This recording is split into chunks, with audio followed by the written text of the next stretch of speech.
ये लोग गुड़ बनाते हैं वो बहुत ब्राउन होता है तो उसको लाइटन करने के लिए व्हाइट शुगर डालते हैं राइस मैदा थोड़ा कम खाओ रेजिस्टेंट स्टार्च और जो रेजिस्टेंट कार्बोहाइड्रेट्स होते हैं वो सबसे आपको ज़्यादा खाना चाहिए आप बस ऑर्डर चेंज कर लो पहले सैलड खा लो और फिर एक प्रोटीन चीज़ है तो प्रोटीन का सोर्स पहले खाओ। अशोक, मैं आपसे ये कार्ब्स, फैट और प्रोटीन के बारे में साइंटिफिकली भी जानना चाहूंगा, तो हम लोग कार्ब से शुरू करते हैं। यस अब कार्बोहाइड्रेट में हमें मेडिकली कहा जाता है there are two types of carbohydrate, good carbs, bad carbs. उसमें फास्ट कार्ब्स या फिर स्लो कार्ब्स या फिर high glycemic index carbs, low glycemic index carbs. Yes तो मैं आपसे पूछना चाहूंगा कि जो हमारी डे टू डे हमारी क्यूजीन है, जैसे आपने वेजिटेबल्स का, it is a type of carbohydrate. Yes. Another rice और bread, roti, it is type of Correct. Carbohydrate. Dal also, yeah. तो इसमें या exactly dal is also type of carbohydrate if you leave the No, protein, protein aside. Yeah, correct, smaller yes. protein Yeah. country, yeah. So carbohydrate, how should we pick and choose, and what is the scientific explanation of the same? मैं आपसे Yeah, जानना yeah. चाहूँगा। Again, agriculture is only 6,000, 7,000 years से agriculture है और अपना human evolution 2 million years उससे पहले हुआ था राइट सो अपना पूरा बॉडी हंटर गैदरर डाइट का अडेप्टेशन है बस 5,000 साल से हम लोग एक्चुअली एग्रीकल्चर बना रहे हैं राइट सो एग्रीकल्चर ने इंट्रोड्यूस किया इतना कार्बोहाइड्रेट्स अपना डाइट में राइट सो इनफैक्ट एक्चुअली आप अगर देखोगे ना 5,000 6,000 साल से पहले जो आर्कियोलॉजी से वो स्केलेटन वो सब मिलता है ना वो टीथ में कैविटीज ही नहीं होता राइट क्योंकि आपको ग्रेन्स शुगर खाने से ही आपको कैविटी होता है राइट अगर आप ज़्यादा प्रोटीन ज़्यादा फाइबर यही खाएंगे ना आपको टीथ का कोई डैमेज ही नहीं होगा राइट ओके राइट सो ये है कि अपना डाइट पूरा का पूरा चेंज हो गया बहुत जल्दी चेंज हो गया अपना अडेप्ट नहीं किया फिर सेकेंड चीज़ ये है कि अपना पॉपुलेशन भी इतना बड़ा है कि हमने कार्बोहाइड्रेट्स को ऐसे ही मतलब स्टोर करके रखने का मैकेनिज्म नहीं था राइट इसलिए उसको रिफाइन करके रखना पड़ता था अगर आप राइस ग्रेन को ऐसे स्टोर करके रखोगे तो 2-3 महीने में स्पॉइल हो जाएगा क्योंकि पूरा का पूरा राइस ग्रेन में फैट होता है राइस ब्रान ऑयल जिससे बनता है ना जर्म होता है वो सब होता है और वो स्पॉइल होगा वो ऑक्सीडाइज होगा रैंसिड होगा राइट इसलिए उसको निकाल के बस वो वाइट स्टार्च वाला लोगों को ये भी समझना चाहिए कि राइस में भी 3-4% प्रोटीन होता है राइट 6% प्रोटीन होता है और वीट में 10% होता है राइट मिलेट्स में भी इतना 10% होता है राइट हर चीज में प्रोटीन होता है से ये नहीं कि आपको सब सारे होते हैं, फैट, कार्बोहाइड्रेट, जस्ट प्रोपोर्शन का कम होता है और उसका प्लांट प्रोटीन में अमाइनो एसिड का मिक्स डिफरेंट होता है और कुछ नहीं है राइट अगर आप मिक्स करेंगे तो you can get all the protein you need right so ये जो रिफाइंड कार्बोहाइड्रेट्स हैं जो white rice maida to an extent atta also right and anything जो भी ले लो यार मिलेट्स भी ले लो कुछ भी ले लो राइट ये चीज़ जब आप खाते हो तो ब्लड शुगर ये डाइजेस्ट बहुत जल्दी होता है राइट सो एक कॉमन मिसकंसेप्शन है कि मैदा बहुत देर लगता है चिपक जाता है अरे नहीं इमीडिएटली ब्लड शुगर स्पाइक होता है राइट उसमें फाइबर है ही नहीं क्या कहाँ चिपकेगा राइट सो या सो लोगों एक्चुअली पोस्ट ऑफिस में देख के समझते हैं कि अंदर भी ऐसा ही होता है राइट या म्यूकस मेम्ब्रेन में कुछ चिपकता नहीं है राइट कुछ नहीं है there is nothing sticky about it instantly आपको 30 मिनट्स में आपको एक्चुअली सो ये क्या होता है कि आपको डाइजेशन टाइम देखिए ना ये सो शुगर रिफाइंड कार्बोहाइड्रेट्स में आपको with in 30 minutes sugar 15 minutes का अदर रिफाइंड कार्बोहाइड्रेट्स 30 मिनट्स में आपको वो अब्जॉर्ब हो जाएगा ये बिकॉज आप दिन में 2-3 बार खाते रहते हो राइट ये शुगर स्पाइक करता रहता है और फॉल करता रहता है सो इंसुलिन प्रोडक्शन होता है तो फिर आपका बॉडी का इंसुलिन रेजिस्टेंस बढ़ जाता है तो मतलब जितना इंसुलिन आपको चाहिए तो वो उसको ग्लूकोज को कम करने के लिए वो ज़्यादा चाहिए होता है और your pancreas can not keep up right so इसी से आपको then you get pre diabetic and eventually वो प्रॉब्लम्स हो जाता है राइट सो इसीलिए इन चीज़ को एक्चुअली मेरे को बैड गुड कहना आई थिंक गलत है आपको बस it is like a binary thing ये थोड़ा उन्होंने मतलब सिंपलिस्टिक एक्सप्लेनेशन के लिए खाने का है सो आप अगर पूरा खाना एंजॉयमेंट के लिए भी खाते हैं क्या आप दिन भर ऐसे पूरा रेड राइस का बिरयानी खाओगे नहीं खाओगे ना सो नहीं होगा सो आप खा लो बट पोर्शन से कम कर लो राइट सो पहले चीज तो ये सो जो इसको आपको पता होना चाहिए कि रिफाइंड कार्बोहाइड्रेट्स आपको थोड़ा कम करना चाहिए एक चीज हुई है अगर आप बियॉन्ड अ पॉइंट कम नहीं कर सकते हो तो ये मान लो कि मैक्सिमम जो स्लो डाउन करता है अब्सॉर्प्शन फाइबर होता है फैट भी होता है राइट सो आप अगर फैट और वेजिटेबल्स के साथ खाते हो ये रिफाइंड ग्रेन्स, राइट, तब आपका शुगर स्पाइक थोड़ा ग्रेजुअल होता है, राइट, क्योंकि वो फाइबर थोड़ा आपका स्मॉल इंटेस्टाइन में वो पूरा चिपक जाएगा. वो एक्चुअली चिपकता, मैदा नहीं चिपकता. सब्जियां चिपकते हैं. सब्जियां चिपकेंगी. सो फिर वो, और वो भी जितनी रॉ खाएंगे उतना, राइट, या सो जितना फाइबर वो ज्यादा स्ट्रक्चर होता है एक्सेट्रा, राइट, उसमें. सो अगर इसीलिए एक्चुअली आपको फ्रूट्स ऐसा खाना चाहिए, जूस नहीं करना है. जूस से आपको बेनिफिट्स नहीं है एक्चुअली, राइट. जूस से बस शुगर मिलता है, राइट. सो ये फाइबर और कैलोरीज भी कंडेंस होकर ज्यादा हो जाती है. सो आपको पूरा का पूरा स्लो हो जाता है. सो इससे आपको बेटर हेल्थ बेनिफिट्स होते हैं. सो एक्चुअली आप अगर राइस भी खा रहे हो तो प्लेन राइस, प्लेन बिरयानी मत खाओ, थोड़ा सब्जी के साथ खाओ.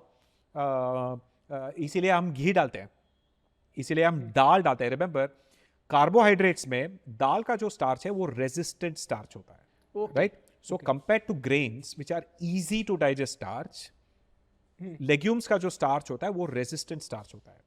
इट इज एक्सपीरियंशियल आल्सो, क्योंकि अगर आप एक बार खाते हो then you have to 6-7 hours तक आपका करेक्ट, वो हेवी होता है, right. And by the way, दाल का जो काफी सारा स्टार्च आपके लिए नहीं है, वो गट बैक्टीरिया के लिए है, राइट. रैफिनोज, टैकियोस, ऐसे जो स्टार्चेस होते हैं, ओलिगोसैकेराइड्स होते हैं, you can not digest, but it is good for your gut bacteria, right. So इसीलिए आप हर क्विजीन में दाल चावल कॉम्बिनेशन, चपाती दाल, राइट, चपाती चावल राजमा, मेक्सिको में कॉर्न और राजमा, ये कॉम्बिनेशन ऑलवेज होता है, राइट. सो ये बैलेंस हो जाता है. और वैसे जो दाल का जो अमाइनो एसिड्स हैं, जो एक्सेस है वो राइस में कम है, जो राइस में ज्यादा है वो एग्जैक्टली वो मिथ्योनिन, टायरोसिन, उसका वो मतलब इसमें लेके इसमें कम है, मतलब ट्रिप्टोफैन, लाइसिन. कहते हैं ना कि rajma chawal is a complete diet, is a complete protein and so on, right. So ऐसा है. सो आपको एक्चुअली कार्बोहाइड्रेट्स में स्पेक्ट्रम है, मतलब आपका डाइट में आप अगर पूरा का पूरा only left hand side refined वाले कार्बोहाइड्रेट्स खा रहे हो तो थोड़ा इम्बैलेंस है.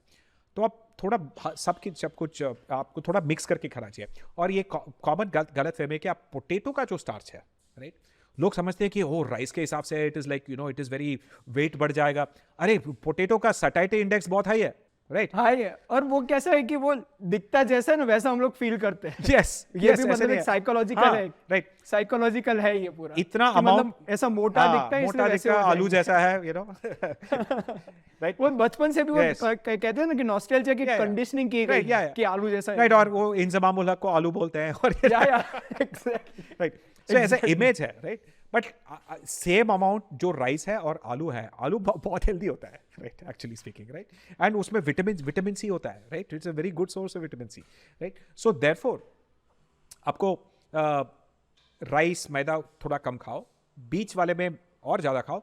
और जो दाल और रेजिस्टेंट स्टार्च और जो रेजिस्टेंट कार्बोहाइड्रेट्स होते हैं वो सबसे आपको ज्यादा खाना चाहिए, राइट, वो आपको डाइट में. दस कार्बोहाइड्रेट्स का यही आपको you have to remember that this is the quality of, right. अगर आप बैलेंस करते हो ना तो आप अगर ठीक है, आप अगर पिज्जा भी खाते हो, राइट, मान लो, राइट, ठीक है, बेस मैदा है, आप अगर एक स्लाइस ही खा रहे हो, ऊपर चीज है, राइट, चीज में प्रोटीन है, फैट है, राइट, उसके ऊपर सब्जियां हैं, और else you can add protein content, you can add protein content, paneer, meat, कुछ चिकन, मटन ऐड कर लो, राइट. और या एग्जैक्टली ऐसे नहीं है कि आपको अगर पिज्जा खा रहे हो तो उससे पहले ब्रेड स्टिक्स ही खाना है, या सैलड खा लो ना, राइट. या एग्जैक्टली, you can change, वो हैक भी आई थिंक आजकल वो सीजीएम का जमाना है, तो there are lot of doctors and lot of experimenters who are telling that you have to preload with a protein और a fibre diet, and after that if you eat the right refined one. Actually मैं आपको एक बहुत ही interesting बात बताना चाहूंगा. Actually I am of lately I am also experimenting with this whey protein. Yes. तो एक बीच में मुझे एक इंसान मिले थे, वे प्रोटीन ब्रांड के फाउंडर से. तो he had a interesting take. Gujarat में there is lot of like fried snacks like ganthiya, fafda and all that. So मैंने उन्हें कहा कि आप कभी भी भजिया ऐसा कुछ खाओ तो एक बार वे प्रोटीन कर लेना. He is a avid CGM guy, techno guy. So interestingly whey protein के बाद there was a little dip in the insulin spike. Correct. So that was a discovery, kind of discovery for me, क्योंकि मैंने ये सुना तो था कि protein preload करने से आपका ग्लूकोज स्पाइक या इंसुलिन स्पाइक नहीं होता, बट प्रैक्टिकली मैंने अभी 2-3 वीक पहले ये देखा था. और वे प्रोटीन खाएंगे ना तो आपको ज्यादा बड़ा पोर्शन भी खा दे सकते हो. या एग्जैक्टली, आप जो 250 ग्राम्स लेने वाले थे तो आप खाली 100 ग्राम ही लेंगे. 100 ग्राम ही लेंगे. So there is a calorie restriction in there also. Exactly, right. आप पहले प्रोटीन खाओ, सैलड खाओ, उसके बाद एक्चुअली इंडियन थाली, अगेन ना, थाली में कोई प्रॉब्लम नहीं है, बस आप सीक्वेंस चेंज कर लो, राइट? थाली ठीक ही है, जो लोग बोलेंगे नहीं इंडियन थाली तो बेसिकली अनहेल्दी, ऐसे नहीं है। आप बस ऑर्डर चेंज कर लो, पहले सैलड खा लो, राइट? पहले थाली में सैलड मंगाओ पहले, राइट? काफी सारे थाली में सैलड तो होता ही नहीं है, ओके वो डिफरेंट प्रॉब्लम है। और फिर एक प्रोटीन चीज है, तो प्रोटीन का सोर्स पहले खाओ, राइट? या तो पनीर या तो चिकन या व्हाट एवर इट इज, तो उसको पहले खाओ, राइट? अरे मैं घर पे भी बोलता हूँ, अगर आप अंडे खाते हो ना, one of the easiest way to add protein, and specially कुछ लोग ना दे डोंट वांट टू, बस वो पाउडर खाना नहीं चाहते, मतलब सप्लीमेंट उसको खाना नहीं लगता उनको, राइट? देन अगर आप वे प्रोटीन ऐसे नहीं खाओगे तो अंडा खाओ, right? It is one of the highest, it is the highest quality protein you can eat, and it is like standard whey protein or egg are head to head. They're head to head. DA score है, they are 100 maximum absorption, and it is like gold standard, उससे right, सब लोग proteins उससे comparative करके उन्हें score मिलता है। So if you think whey protein सबसे आसान होता है, बस कप में डालो खाओ, बट अंडा टेस्टी भी होता है और 5 मिनट लगता है, 5 मिनट भी लगता है, right? Just break it open, एक सनी साइड अप डाल दो, फूड के ऊपर 2 अंडे डाल दो, 12 ग्राम्स का प्रोटीन हो गया आपका।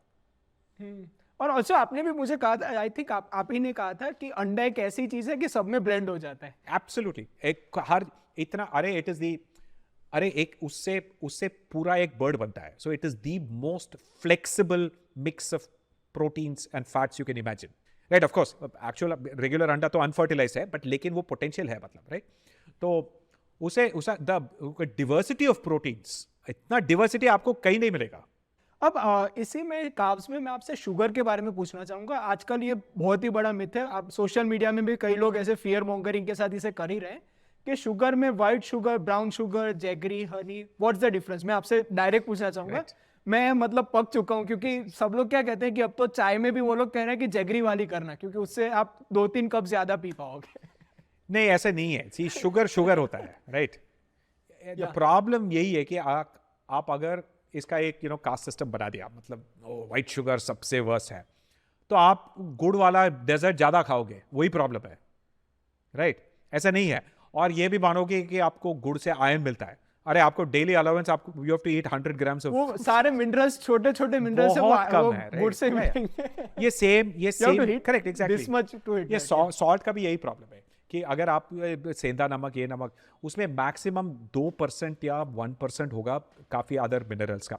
आप कितना सॉल्ट डालोगे, 1 टीस्पून डालोगे ना, उसमें आपको कितना मिलेगा वो minerals, right? It is not enough. आपको वैसे वेजिटेबल सब्जियां से मिल जाएगी, राइट?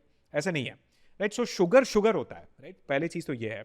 तो गुड़ में भी तो एक और चीज़ है कि शुगर फैक्ट्री में बनता है, और ये सेम नेचुरल वाला बायस है। फैक्ट्री में बना तो केमिकल होगा, ये एक्चुअली गांव में बनता है तो वो नेचुरल है।